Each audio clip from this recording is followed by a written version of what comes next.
December 1886 Sri Ramakrishna সঙ্ঘের এক অবিস্মরণীয় দিন। নরেন্দ্রনাথ ও তার 8 গুরুভাই আটপুরে বাবুরাম মহারাজের পৈতৃক বাড়িতে পল্লীর শ্যামল নির্জনতায় নক্ষত্রখচিত উজ্জ্বল মুক্তাকাশের নিচে ধুনি জ্বালিয়ে গভীর ধ্যানে নিমগ্ন হলেন।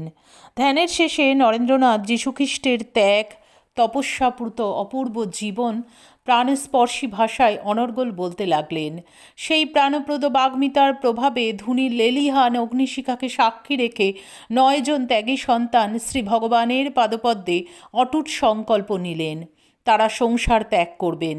সাধারণ ভূমিতে তাদের মন নেমে এলে তারা ভেবে আশ্চর্য হলেন যে সেই সন্ধ্যাটি ছিল যিশুর আবির্ভাবের প্রাক্ক্ষণ। পরবর্তীকালে স্বামী শিবানন্দ মহারাজ বলেছিলেন, আটপুরেই আমাদের সঙ্গবদ্ধ হওয়ার সংকল্প দৃঢ় হয়েছিল। ঠাকুর তো আমাদের সন্ন্যাসী করে দিয়েছিলেনই।